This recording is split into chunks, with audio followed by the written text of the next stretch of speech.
What's going on, YouTube? This is Jim, and today I want to talk to you guys about this whole David Hayter, Konami, Hideo Kojima, Metal Gear Solid debacle. This has been going on for a few days, and I've largely ignored it, but it seems like it's getting a lot of media attention, and I felt it was finally time to weigh in on it. As you guys may or may not know, I am a huge Metal Gear Solid fan.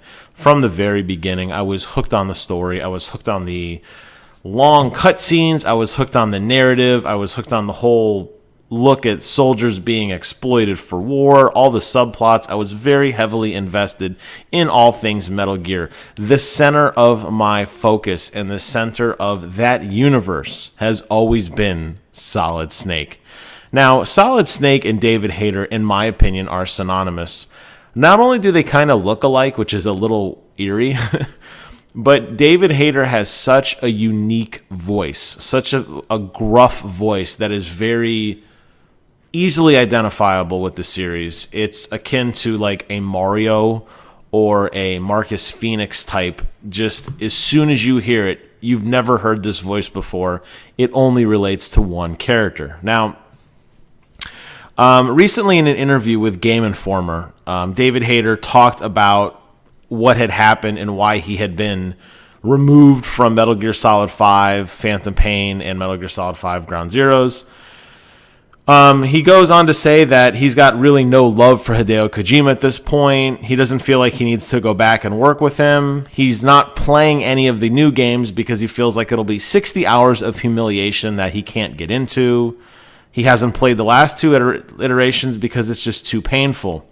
He even talks about that during Metal Gear Solid 3, they were trying to obtain Kurt Russell, who played Snake Plissken in the Escape from New York, which the character Solid Snake is largely based on, as even to go far to become Iroquois Pliskin in Metal Gear Solid 2 when you play as Raiden. So there's a lot of emphasis on that character there.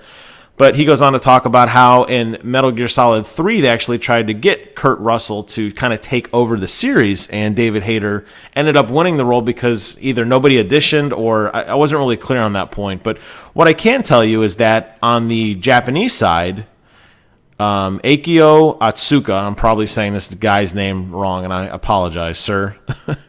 He has been the voice of Solid Snake from the beginning of time, including the new games. So what happened? Why is that vision changed? We'll never know. Is David Hayter a dick to work with? Is Hideo Kojima a dick to work with? Did Konami pull the strings? We really don't know. There's many sides to this story, and we'll never ultimately know the truth as to what happened. But one thing I can tell you guys is that it's very odd to me to change a voice actor midstream, especially in a very celebrated series. Now, people argue and say, well, you know, Big Boss had the clones, you know, Solid Snake, and Liquid Snake. And only Solidus was the perfect clone, as were Snake and, Solid Snake and Liquid Snake were not complete clones, which is why the voices don't sound the same.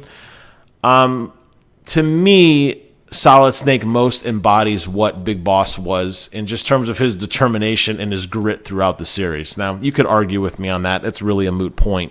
The point that I have is that voice is synonymous with Metal Gear. And playing through Metal Gear Solid 5, which I have still not beat, by the way, I think largely in part to the voice acting, believe it or not, they took a very different turn on the franchise. Kojima apparently had a lot of criticism from Metal Gear Solid 4 with the infamous hour-and-a-half cutscene, and he decided to kind of go the opposite direction, where a lot of the game is told via cassette tapes and data logs that are one-sided, where you're just listening to somebody talk. Almost to the point where Keifer Sutherland himself really doesn't even do that much voice acting at all, because most of it is just him listening to a conversation, occasionally going, grunting. Very simple, yeah, I got it, no, I don't got it, where are you going, why are you doing this? But it's very, very, very limited dialogue for him, as opposed to what Solid Snake was in previous games, where he was very chatty, where he'd have very long conversations with Meryl or with Otacon or the other characters in the world, just trying to flesh out what was happening and why. So it's very odd to me that there would be this huge, media storm and this huge change to get rid of David Hayter in exchange for Keifer Sutherland, and then turn around and basically write him out of the game. And I think that's what one of my biggest complaints with the game has been thus far, when I do get around to playing it, is I miss Solid Snake's voice. And I know that this game is about Big Boss and not Solid Snake, but let's be honest, it embodies that spirit of what David Hayter brought to the table. It embodies the spirit of what Solid Snake is all about. So I think it's a big misstep on their part. Again, I don't know the specifics behind it. Maybe David was holding out for some $1 trillion contract. Maybe Kojima had something to do with it. We really don't know, but it's very odd to me that such a big decision would be made to go with a different character when the plot really doesn't lend itself to a lot of voice acting anyway. So if David Hayter was just not cutting it anymore, why not just let him finish it out? I do think it is a huge mistake, though, and it does distract me from the game. It does take away from the game experience as a whole, and I think that's partially why I haven't completed it, because it really doesn't feel like a true Metal Gear Solid game. And I think largely in part to his voice acting. And to think that one voice actor carries that much, precedence or credence or whatever you want to say in the franchise really kind of, narrates, to me at least, just how important he really was to the story. That you can't just replace him with some random voice actor and expect the same results and get that same feeling that you had when you were controlling Solid Snake in his first 3 adventures. Well, first 2, I understand the third one was a flashback and it was Big Boss again, but you get my point. And it's very odd to me that that's kind of the way everything went down. But again, I don't know all the specifics, but I wanted to weigh in on that because, to me, you make a game, the voice acting really makes a lot of the game. If it's a minor character, maybe it doesn't matter so much, but I think certain characters are totally typecast. You can close your eyes, like I said, and you can think of the way Marcus Phoenix talks. You can think of the Coltrane, how he spoke. You think of Batman's voice through all the Arkham games, or Jim Gordon, or Mark Hamill as the Joker. These are very distinct roles, very distinct, over-the-top characters, over-the-top personalities. And that's what Solid Snake was about, and that embodiment of this soldier who just gave everything. I mean, probably the most glaring example's got to be John 117, right? I mean, Spartan, the Master Chief himself, the Spartan.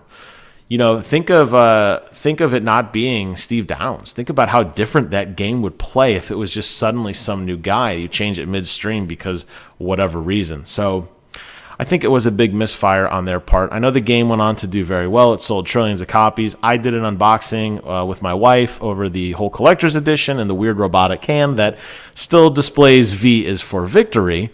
And I do enjoy the game when I get around to it, but I really haven't been playing it much, and I find it's kind of falling off my radar, and I'm not as excited about it as I was. It's an amazing open world game. It's amazingly fun, but you take away that voice acting, I think you lose a lot of the character in the game, and I think if nothing else, this whole debacle that has been going on right now and hearing all of the nonsense that has been spoken over the last few weeks really draws more attention on just how incomplete the game feels to me. And I really feel as if David Hayter is really speaking to guys like me who are just saying, hey, I know you didn't like the game and I'm sorry, and I kind of feel the same way you did. And in a weird way, that's comforting, if that makes any sense. I want to like the game. I want to enjoy it.